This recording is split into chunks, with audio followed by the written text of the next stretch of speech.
Pharaoh Djoser and the Step Pyramid Revolution. Imagine ancient Egypt around 2670 BCE. The country has just emerged from the reign of its last second dynasty king, and a new age is beginning. Into this time steps Pharaoh Djoser, who became ruler of Egypt's third dynasty. Djoser was a visionary king. His name means divine of body, and he wielded power in a reunited Egypt centered on Memphis. We owe to him the very idea of a pyramid tomb.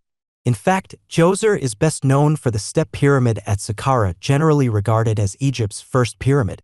He commissioned an entire funerary city of stone, an achievement so unprecedented that historians say it revolutionized stone architecture. Djoser's reign was marked by bold building projects. He may have ruled for around 19 to 30 years, a notably long rule in that early era, precisely so he could carry out all his construction plans. During his time, Egypt was prosperous and organized. Some records even note that he brought the country through a famine into stability.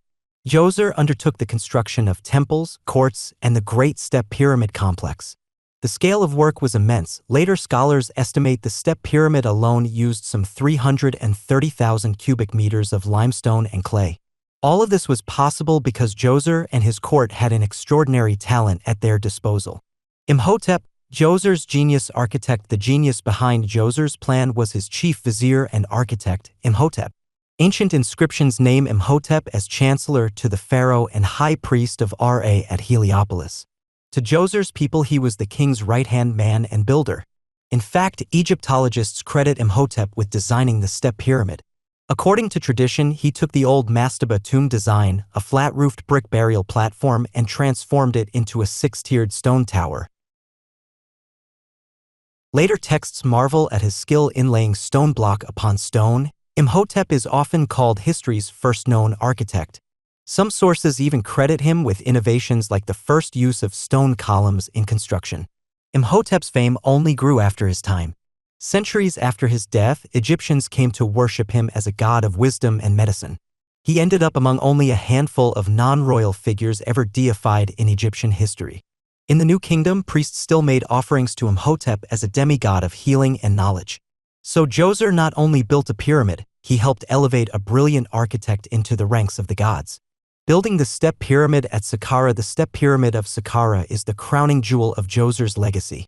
It was built just outside the ancient capital Memphis on the desert plateau of Saqqara. From a distance, it must have dominated the horizon. The pyramid itself looks like 6 stacked mastaba blocks, rising about 60 meters, 200 feet, high. In Imhotep's design, the pyramid has a square base with each side aligned to the cardinal points. Originally, it was covered in bright white Tura limestone, so the whole structure would gleam in the sun. The most incredible innovation was material. This was the first monumental royal tomb built in stone. Earlier Egyptian tombs used mud brick, but the Step Pyramid used fine limestone blocks. That shift to stone was revolutionary. It required new quarrying techniques and masterful craftsmanship. At each of its 6 levels, the pyramid broadens, creating a stair-step profile. Beneath these stone terraces was a vast underground labyrinth, about 400 rooms and passages, where Djoser's burial chamber and storerooms were housed.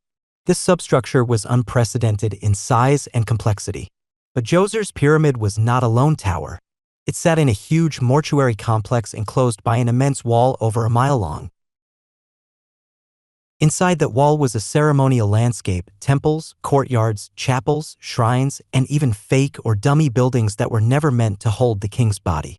These fake structures may have served symbolic or ritual functions for Djoser's Ka, his life force. On the south side lay a marked running course used for the king's Jubilee festival. Archaeologists describe the whole complex as a vast city of the dead. One especially fascinating feature is the Serdab, a small sealed chamber in the northern part of the complex. Inside the Serdab was a life-sized painted limestone statue of Djoser seated on his throne. Small holes in the walls of the Serdab allowed the statue, and thus the king's Ka, to watch priestly rituals and offerings performed outside. In other words, Djoser's soul had its own lookout post in the pyramid complex. Why the Step Pyramid was revolutionary. The Step Pyramid marked a turning point in Egyptian history. It was a landmark achievement for Egyptian architecture. No pharaoh had ever built anything like it before. By using stone, Imhotep and Djoser essentially invented the pyramid shape that would dominate Egypt's skyline for centuries. Future kings learned from this design. Sneferu's later pyramids and eventually Khufu's Great Pyramid at Giza all owe something to Djoser's prototype. As one modern historian puts it, the step pyramid laid the groundwork for future pyramids and forever changed the landscape of Egyptian architecture. Beyond its shape, the pyramid also symbolized the pharaoh's divine power and afterlife beliefs. In fact, many experts believe the step design was meant to function as a celestial staircase. Djoser's spirit was thought to climb these stone steps to join the sun god Ra in the sky. So the pyramid wasn't just a tomb, it was a stairway to the heavens for the king. This idea of the dead king rising to the gods became central to later pyramid theology. In sum, the step pyramid combined practical innovation with cosmic meaning, making it a true revolution in form and function. Fascinating facts and anecdotes. Shining white casing. The step pyramid originally had a smooth outer veneer of white Tura limestone. In sunlight, it would have sparkled brilliantly, visible for miles across the desert. A city of the dead, the entire complex was ringed by a wall over a mile long. Inside were dozens of temples, chapels, and even dummy structures, turning Saqqara into a small city where the living could honor Djoser and his gods. Labyrinth below, underneath the pyramid lay a maze of about 400 underground rooms. This network was so complex that early explorers called it a tomb-bound puzzle. Unfortunately, robbers broke in long ago. Nearly all of Djoser's grave goods and even his mummy were gone by the time modern archaeologists arrived. Statue in the Serdab. In 1924, archaeologists found a remarkable statue of Djoser in the sealed Serdab chamber. It's the oldest life-size statue of an Egyptian king ever found. Divine architect. Imhotep's genius was later honored with worship. By the New Kingdom, he was venerated as a god of wisdom and healing. Ancient Greeks even equated him with their god Asclepius. Name trivia. Did you know Djoser wasn't his birth name? King Nefertiti built the pyramid. Djoser is a name that came from later scribes. It roughly means Holy One. In other words, history remembered him as a sacred ruler. Legacy of Djoser's pyramid. Pharaoh Djoser's step pyramid truly made history. It kicked off Egypt's pyramid-building era and showed future generations what was possible. Sneferu, Khufu, and all the Old Kingdom kings stood on the shoulders of this creation. The step pyramid stands today as a testament to Djoser's ambition and Imhotep's ingenuity. Its towering steps and mighty stone walls remind us of a time when humanity first turned death into architecture. Walking around Saqqara, modern visitors can still feel the echo of that ancient revolution. By building the step pyramid, Djoser and Imhotep didn't just bury a king, they lifted Egyptian civilization to new heights.